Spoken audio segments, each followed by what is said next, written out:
Hello and welcome. Let's take a look at our top story. Flanked by 50 African leaders, Chinese President Xi Jinping posed for a family photograph in a massive show of strength at a time of increasing political and economic turmoil around the world. The Chinese president opened the 9th Forum of China-Africa Cooperation in Beijing as he seeks to position his country as the development partner of choice for the global south.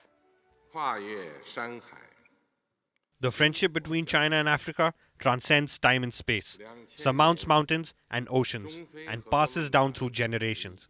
The founding of the FOCAC in 2000 was a milestone in the history of China-Africa relations. We stand shoulder to shoulder with each other to firmly defend our legitimate rights and interests as once-in-a-century changes sweep across the world. We always empathize with and support each other, setting a stellar example of a new type of international relations. Speaking at the forum, Xi Jinping said Beijing would provide African countries $51 billion in new financing, including loans and other types of assistance. Not just this, the Chinese president has also promised to create 1 million jobs in Africa. He also announced 30 infrastructure projects to boost connectivity across the continent. In the next 3 years, the Chinese government is willing to provide $51 billion of financial support, including $30 billion of credit facilities and $11 billion of various types of assistance, and to promote Chinese enterprises to invest no less than $10 billion in Africa. The Chinese president also vowed to strengthen military ties with African countries. Xi Jinping announced joint training programs with the China's PLA and militaries of African nations. China will provide $140 million of non-reimbursable military assistance to the African side, train 6,000 military personnel and 1,000 police and law enforcement personnel for the African side, invite 500 young military officers to visit China, and carry out China-Africa military fraternization and continuous joint cruises.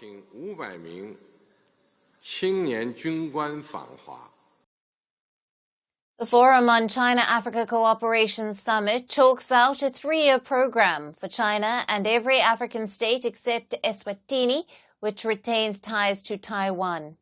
The photos and videos from the Grand Summit in Beijing are all smiles and handshakes. But there could be tough talks ahead as goals of African countries come up against China's slimmed-down priorities. The two sides could see differences over levels of trade and investment. Africa's biggest two-way lender, China, has been lending huge sums for infrastructure in Africa. But now Beijing wants to move away from big-ticket projects. Instead, it wants African countries to buy more Chinese goods. For China, its top priority is to find buyers in categories which have an overcapacity and looming Western sanctions. This is China's market of electric vehicles and solar panels. So China is shaping its finance for Africa around green technologies. It has already set aside more for solar farms, EV plants, and Wi-Fi facilities, and has cut back on lending for bridges, ports, and railways. But what Africa is looking for is quicker financing solutions to its growing debt crisis. In recent months, the worsening debt has triggered civil unrest in countries like Kenya, Uganda, and Nigeria. China has been making high-interest loans to low-income African nations to fund development of infrastructure projects. Xi Jinping's Belt and Road Initiative has been criticized for its debt-laden projects.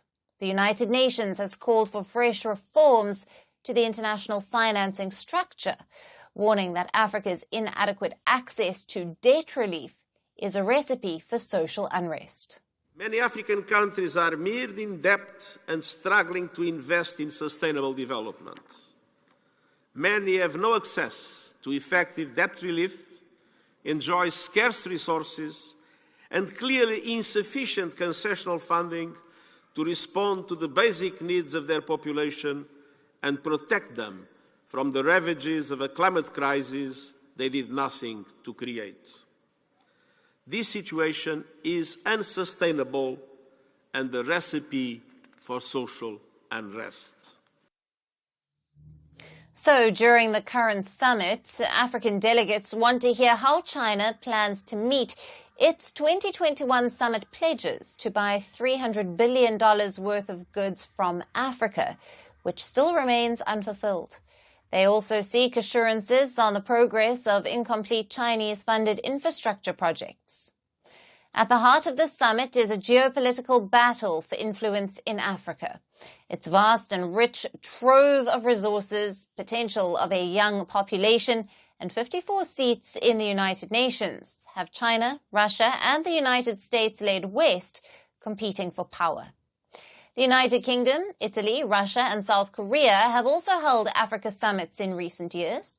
However, Beijing's outsized role in both finance and trade means that it remains Africa's biggest partner. Now, for more on this, we have with us Patrick Bond, who is a political economist and distinguished professor at the University of Johannesburg.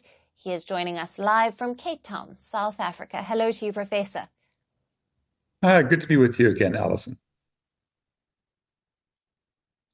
Great to speak to you. Now, how do you assess the economic impact of the China-Africa summit on African countries, particularly in terms of trade and investment, with China now pledging $51 billion in fresh financing?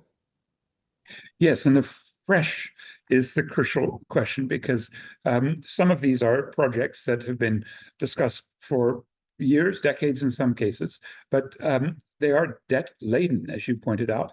And the big hope we've had in FOCAC meetings that go back now 24 years to 2000 is that instead of the old neo-colonial export of raw materials or slightly processed minerals and fossil fuels, that there would be more manufacturing. And the one country that moved quickly, Ethiopia, has then regressed, and it's back to about 6% manufacturing to GDP. In fact, all of Africa went from a high of about 17% in the mid-90s down to about 11%. And that's really because Chinese goods have really washed out the local production systems. And I fear that's not going to change. And indeed, much of that 61 billion, about 60%, will come in the form of loans. And that has, as you've said, created major problems of instability when it leads to austerity and the IMF and the World Bank clamping down, Kenya being the most recent extreme example. Yes. Given these growing concerns about the debt sustainability, how is China addressing the debt issues that are faced by many African nations in its new agreements? Have we seen anything to show that it is addressing these issues? No, I mean, I think the two critiques are that there will be throwing more good money after bad. In other words, just lending so that you can pay more of the interest that's already come due and what are indeed higher interest loans, higher interest rates than typically you'd get from the multilateral agencies. The second thing, in addition to throwing money, is to support the World Bank and the IMF. And the Chinese have been the biggest new investors in recapitalizing those institutions, in spite of the rhetoric about trying to have some sort of an alternative BRICS New Development Bank or Chinese funding. And that in turn, as we saw in Kenya, leads protesters to target these institutions. And I think in that sense, China hasn't really figured out a new way to deal with the debt crises, the worst ever, even worse than the early 1980s, that so many countries are facing, including countries that default now on Chinese debt. And, you know, Zambia, Ghana, Ethiopia, they're some of the success stories from the 2010s, but have had to go bankrupt.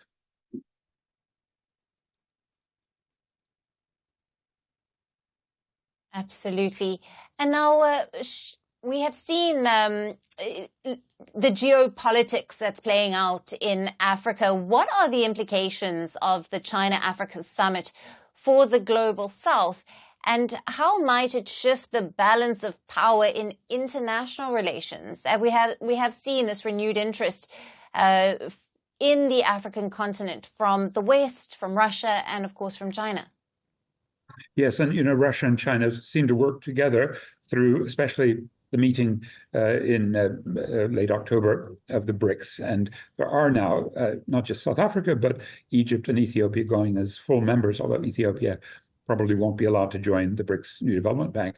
That may then affect the way the one member, South Africa plus the African Union, which joined at the Delhi G20, they will go in November. And there may be a sort of slight balance of power shifting towards China and maybe other BRICS agendas, Russia.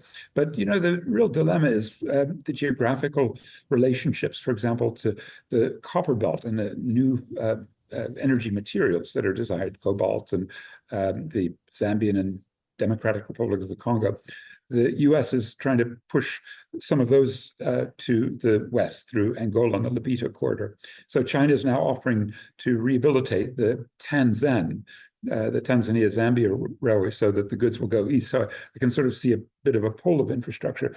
But until we see a change in those basic neo-colonial relations in which China imports goods, which are basically raw materials from Africa, and exports back to Africa finished goods, just like the West always did, it'll remain a very complicated relationship, full of tension and full of geopolitical stress.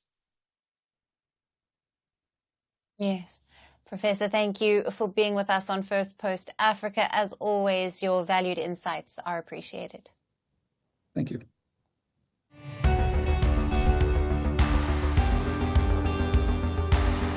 Across continents, one powerful news source. Bringing you diverse perspectives on the issues that matter.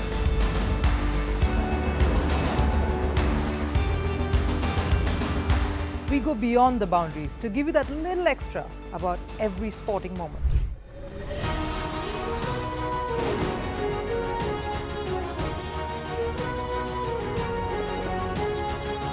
So thank you for making First Post 5 million strong. We're counting on your support, and you can trust us to bring you the news unfiltered and unvarnished.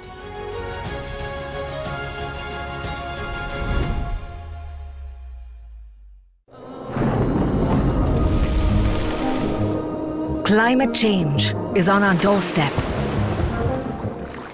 It's time for a revolution to take root. And it starts with 1.4 billion Indians. It starts with one tree for humanity, one tree for Mother Earth, one tree for a future. Project One Tree, a News 18 network initiative.